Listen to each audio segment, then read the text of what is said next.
It's the end of the day with Ray. Hello, my friends. Well, it's Friday, and today's video is full of good news. You're probably saying to yourself, wow, it's about time, Ray. You can be so damn depressing.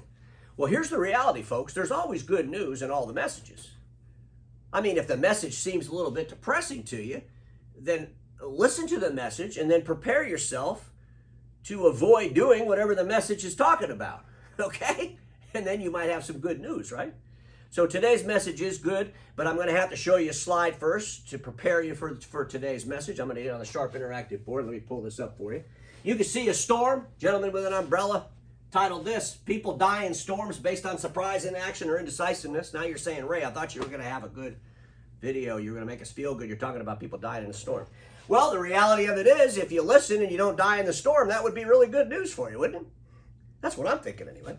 So, ladies and gentlemen, I want to talk about this rate, this prime Fed rate hike. Holy crap. This is not good news. This is not good news for those huge mega dealers that are bank funded, as an example. Went out there and bought up and bought up and bought up. How many tens or hundreds of millions of dollars are in debt on bank loans, where a year ago the prime rate was 0.25%, and our friends over here at Blackstone think it could go as high as 5%. Let me read you what Joseph Zittel, the chief investment strategist over there at Blackstone, says. My own view is the Fed funds rate could exceed 4%. I think they could go above 4.5%, maybe even closer to 5%. 5%? Holy smokes! You know, when the interest rates go up on those business loans, guess where the money comes from to pay the new payment? Well, straight out of operating profit, right? Straight out of operating profit.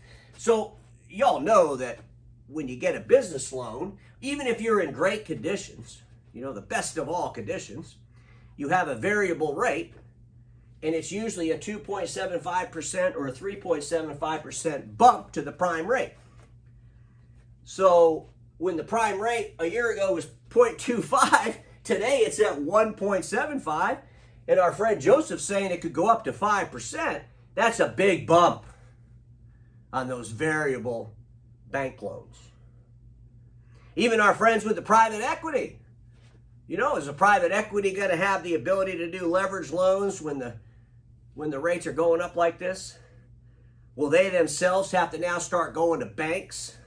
If they have to start going to banks and paying that kind of money, how does that affect the private equity in our space?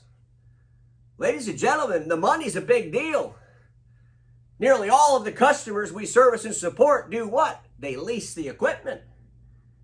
Well, you'd think the leasing companies are going to raise their rates. Hopefully they already did. Hopefully they had to. I mean, a year ago, the prime was 0.25. It's 1.75 today. This guy's talking about it going up to 5%. Get ready for some big bumps in lease rates. Get ready for real scrutiny in those businesses when you go to the bank. Real scrutiny. Scrutiny like never before, folks. Scrutiny like never before. When the interest rates go up, the bankers, they start scrutinizing a whole lot more. A whole lot more, and prices start going up. I'm sure you've already seen the memos coming to you. Prices are going up. Probably gave you a date of August 1st. Get ready, salespeople. Go tell all your customers prices are going up.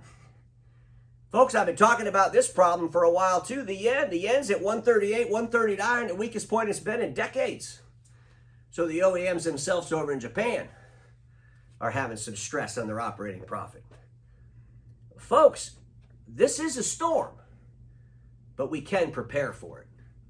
So I put together a list of some things we could do to help us, but before I do that, I do want to share this slide with you. This is which industries do banks consider high risk?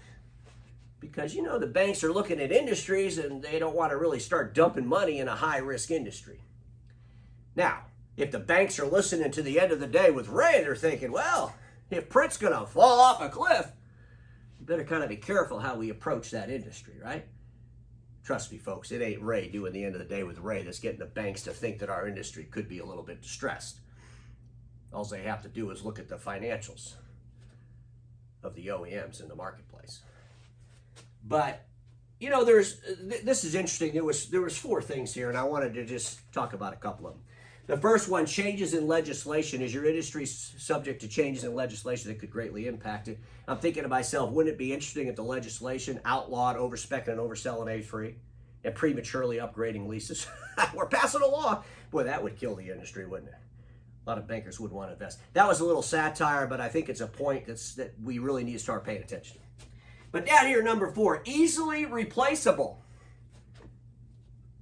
Is the industry's technology easily replaceable? I'm thinking to myself, well, it's a printer. Of course it's easily replaceable. Just don't print. Keep the information behind glass. Print so much less that you can buy a small A4 instead of a big A3. Folks, there's so many things in our industry that are subject to scrutiny, right? Think about those dealers, though, that go to those banks to refresh those credit lines, and they sit with the banker, and the banker says, well, you know, you guys were this huge-ass print company. Oh, no. We've changed so much. Over the last 5-6 years, we've pivoted greatly. As a matter of fact, look at the revenue that we're getting out of services that has nothing to do with print. Look at the profit on that revenue of services that has nothing to do with print. Look how, as the print started to decline, we were able to grab other revenues and profits by getting closer to the customer and providing services and support and products that made more sense. As the whole world has started to move to the cloud. Those are success stories bankers might actually listen to, but here's the reality. It's not like your peer groups. You can't go to the banker and just make shit up. You know, well, you sit across the table from the banker. We're knocking it out of the park with our IT business. It's unbelievable. We are killing it. Well, Mr. Baseball Player, I'd like to see the numbers. Oh, I got to prove it? Oh, I didn't know I would have to prove it. I thought I could just come in here like I go to all my industry events and just tell people we're knocking it out of the park. That would get me the money. No, because the interest rates have changed and your industry's kind of in distress and you got an OEM out there that's really in trouble when you look at them. And at the end of the day, we got to see the real numbers. Ladies and gentlemen, you better start getting ready to have conversations with bankers, and more importantly, you better start being able to articulate the real numbers of what you're doing past print. And you better get there really, really quick.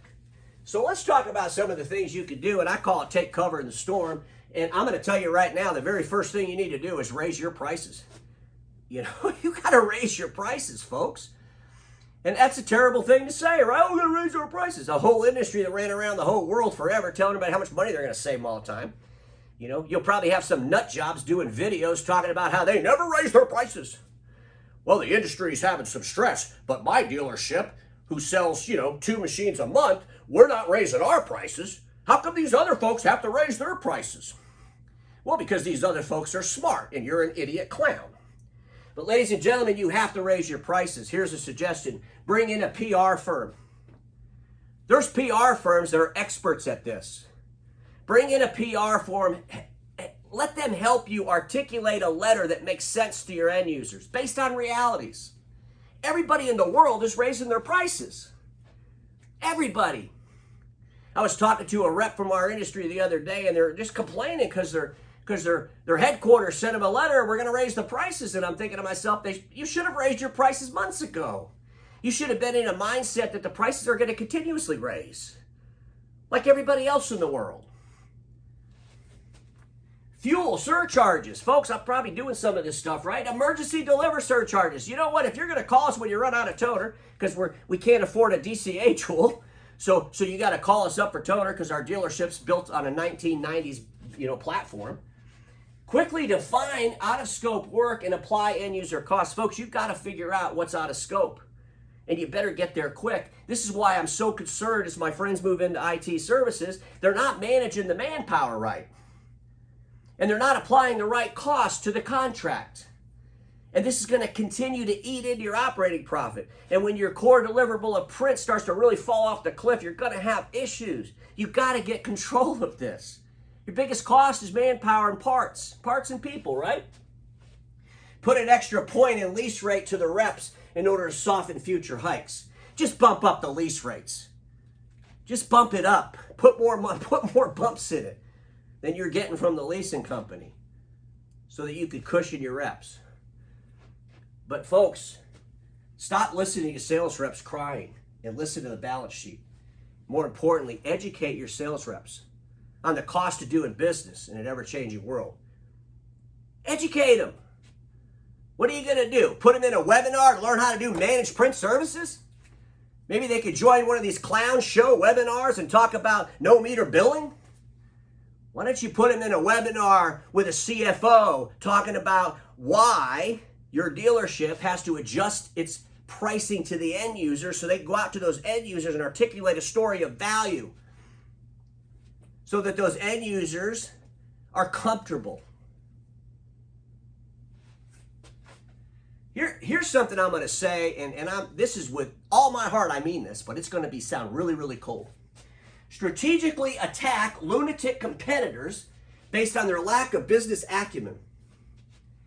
In the marketplaces all over the country, all over the world, as a matter of fact, you have these really immature, stupid dealerships. I'm just calling them what they are. They have zero business acumen. They have zero data. They run around the marketplace talking about pure-ass nonsense. They confuse the marketplace. And you need to take charge, you bigger dealers in those markets, and get these folks out of the market. We need to have consolidation. Start getting them out of the market. Let me tell you something. Pressure your OEMs to cancel micro dealers who act like 1999. There's nothing worse than a clown running his company, affecting how you have to do business without even using data, as an example. You have power with these OEMs. And I would also suggest this. You need to start figuring out what OEMs you want to align with. That's on my next slide. Let's cut some cost.